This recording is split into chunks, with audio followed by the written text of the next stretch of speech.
for coming. Thanks for our hosts in this beautiful space. I'm going to keep this really brief because mine is a little long, and I just want to say that, my dad, I usually write poetry, my dad writes fiction. That was kind of the jumping off point for this, and although I wanted to address things with him and maybe even my relationship to him a little bit more, because that was kind of what spurred me to choose him as an influence. I kind of found myself deviating from that path, so we'll see. And it's kind of, I'm going to speak quickly, it's a little long. Some people talk about sad movies as if they're a traumatic experience. My dad once told me that Scenes from a Marriage by Ingmar Bergman was the saddest movie he'd ever seen.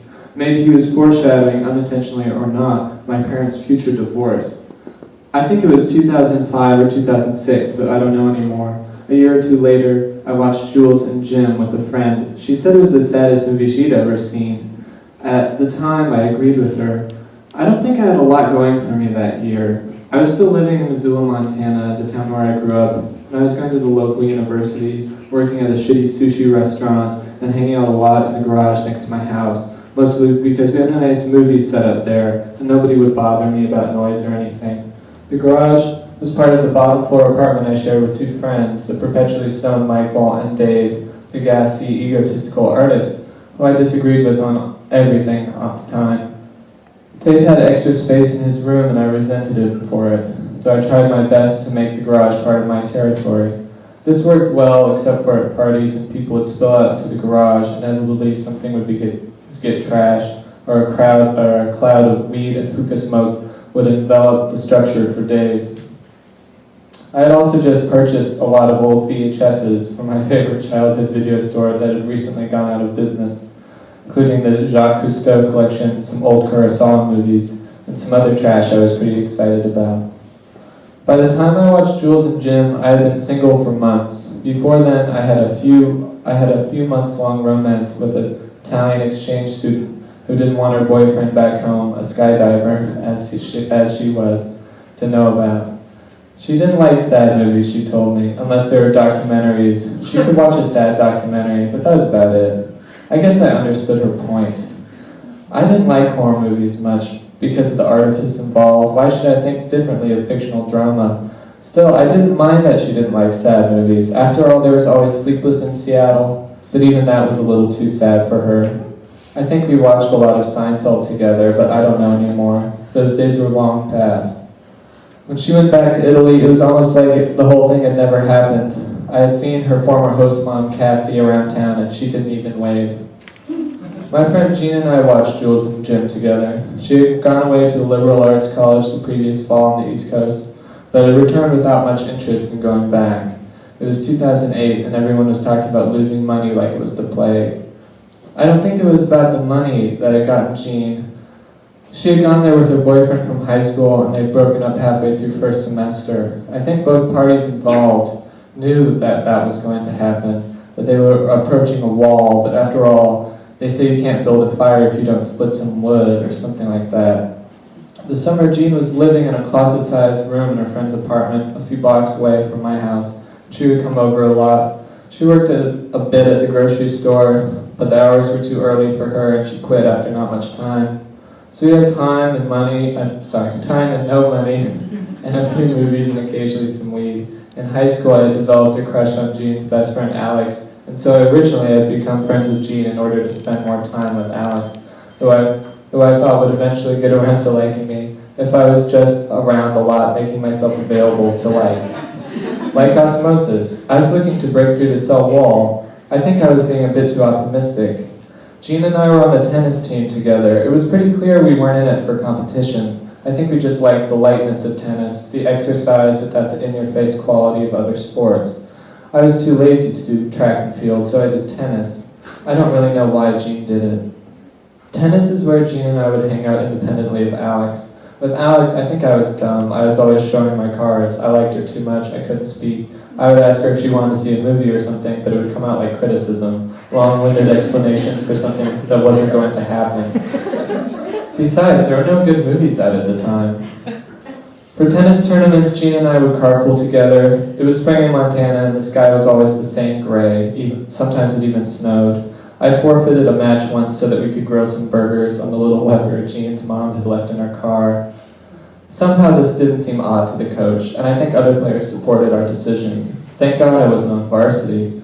We put the coals out with some water, perhaps thinking that Jean could get the grill home without the water spilling inside the car. The grill spilled immediately, and the coals and water formed a sludge that coated the trunk of the car, but it didn't really seem to matter. It seemed funny. Nothing really mattered then. There was no weight on the situation. It was junior varsity tennis. I wasn't trying to impress Jean. Later, the car was totaled in a crash anyway, a few months before Jean left for college.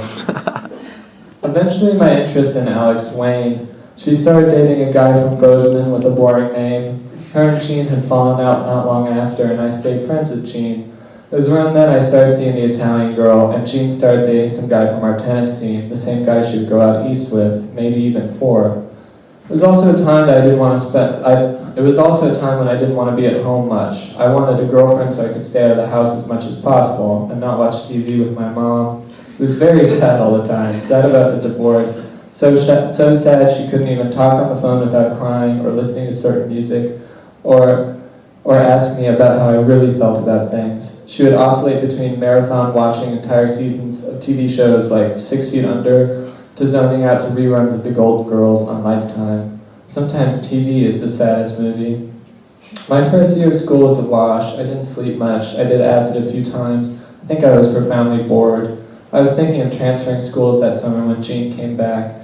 I even went as far as to put together the paperwork. She called me a few days after she got into town to see if I wanted to hang out. I guess I was skeptical about us striking up a friendship again. I thought maybe she was just in town for a few weeks and wanted to check in. I think we went on a walk by the river. When I asked her about school, she said she wasn't sure if she was going to go back. Her loans were astronomical. The teachers and her friends were all right, but there was no spark, no way to justify all the money, and no relationship. Years later, I learned that at the time, Jean's dad was in the beginning stages of some kind of cancer then, but she kept that to herself until things became terminal. We hung out a few times after that. I think we went to some shows together. Bands from Olympia, Portland, or Seattle coming through on tour, K Records, etc. There weren't many people around then who I could talk to about music. I'd been in a band for a few years, but I couldn't really get behind the stoner rock direction that we were going in. Jean and Alex had played music for a while. I think their band was called Mr. Pants, or Magic Pants, or something like that. I can't remember now. It was around then that I started to think my fortunes in Missoula were turning. I was tired of being single. I was beginning to write some bad poems and some okay songs. I was only working a few days a week, and Jean and I would hang out at night, sometimes with friends, sometimes alone. Jean was a blossoming Francophile then. She had been minoring in French in school or something along those lines. So when she saw I had all the Jacques Cousteau movies, she demanded to watch them. They were a little dull, but if you were stoned, you could always find ways to get into them. Jacques and his son, Yves, or whatever, would find some Mediterranean fishing vessel full of urns, or go to the Red Sea to get loaded, fly a helicopter over some coral reefs, something like that. We would stay up late. Maybe I'd walk Jane home sometimes, I can't remember. Then one day, Jean picked up Jules and Jim from the library and brought it over. She was really excited to watch it. I wasn't really into French movies especially, but I guess I liked them as much as anything else. I'd never seen a French New Wave film before Jules and Jim, and I can't say that it totally changed me to the core, but it made me feel something I hadn't felt in a long time, which in turn grew into something larger. I wanted to be closer to the world of the movie. I was engrossed, and the architecture of the story seemed perfect. The movie ends tragically, but because each scene is so electric that even though the misfortune seems inevitable, it never comes predictably. Maybe because the movie seems to go on for just a little bit longer than it should, so you think the climax is already passed. Maybe because Truffaut cuts the movie so quickly it can be hard to keep your guard up. Suddenly I felt stupid for not being more enthusiastic about French movies, and strangely jealous of Jean for seeming to have such intimate knowledge of them. Underneath that, I also began feeling a stupidity for not trying to get closer to Jean. Until then, I didn't think I had any feelings for her beyond friendship, but after the movie ended, I wanted the intense drama. I wanted the feelings of the characters to be my feelings. It was all very overwhelming. I think I remember telling Jean that the movie was too good for words, so good that I couldn't even think about it in concrete terms. "But didn't you think it was totally sad?" she asked me. I realized that I strangely hadn't thought about it in that way. I guess I felt like the movie had been so electric and fast and exciting that even the deaths at the end didn't seem to cast a pall on anything that had come before. I did agree with her. It was a sad movie, in a silvery, penetrating kind of way. We hadn't said much during the movie, and when we spoke afterwards, Jean looked tired. It was late. I think that's the saddest movie I've ever seen, she said. And I guess I felt the same, maybe for different reasons than Jean, but I said that the movie... I was sad the movie had ended, and when I wanted it to go on so badly, a sad longing that somehow I wasn't living like the characters in the movie, caught up in some immolating love affair. Jean said she was tired and needed to go home. I got up to get her bike. I remember when I said goodbye, I realized my heart was pounding. After that night, the floor fell out from under me. I quickly realized I had totally fallen for Jean in a backdoor kind of way that's really hard to shake if it's summer and there's nothing to distract you or think about besides the person you suddenly got it for. Even in high school, I had never felt this way, so vulnerably in it. Maybe it's something to do with the male brain, suppressing desire only to have it come back and kick you in the pants. But suddenly I was looking for signs from Jean, trying to decode her, trying to interpret her actions into something that could be described in this new narrative as interest. I don't know if she noticed any change in our relationship at first, but to me it was night and day, like discovering a new taste way back on your tongue that somehow you just hadn't been able to reach before. To be honest, I did not totally welcome this new way of thinking. Although I did want to be with Jean very badly, I did not want to go back to the osmosis way of being, an approach that seemed best reserved for bacteria. And I didn't want to upset the balance of Jean and I's friendship. Sometimes crushes can be devastating, even if the person hasn't rebuffed you yet. I kept thinking about how I should have made a move in high school when we were on the tennis team, when Jean seemed like she actually might have a thing for me, but that was so long ago. What was I even trying to imagine? I couldn't quite see it. Jean and I were still hanging out a lot, 3 or 4 times a week, going to the river, watching movies, more French New Wave, etc. But something about the crush made it hard for me to enjoy not being with Jean. My roommates, who I already really didn't get along with, were impossible for me to tolerate, and soon I began openly searching for a new place. By then, Jean had made up her mind not to go back to the East Coast. At the same time that I was excited to hear about that, I was nervous, thinking that a romance with her might actually be realistically possible now. Should I make a move? Should I try to dress better, /work out, etc.? I felt a little detuned from reality. School was approaching, and Jean asked me if I was interested in getting a house or apartment with her. This was the first stage in the meltdown of my hopes. Jean had been house-sitting for a friend up in the hills, and we were watching and disliking the brown bunny. Jean had mentioned that a friend was moving out of their second-story 2-bedroom apartment, and that it was cheap and in a cool part of town. She asked if I was interested in moving in with her. Hiding my disappointment, I agreed to look at it the next day. It was a nice place, despite actually being an attic apartment. It had a lot of charm.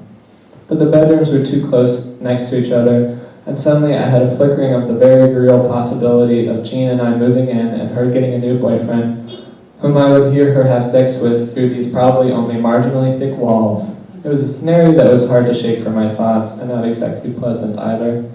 The second stage in the meltdown of my hopes came later in the summer, after Jean and I had started hanging out less. I don't think either of us had showed any lack of interest in hanging out, but either way the interest, at least at that moment, had waned. Maybe it was because I had backed out of getting an apartment with her, I don't know. Still, we would go to shows occasionally, and a band we both liked from Baltimore was passing through town. I think Jean had seen them on the East Coast, and I had met them, one or two of the members before, or she had met 1 or 2 of the members before. Last time they were in Missoula, my old band and I had opened for them, and I talked to the guitarist and the drummer quite a bit.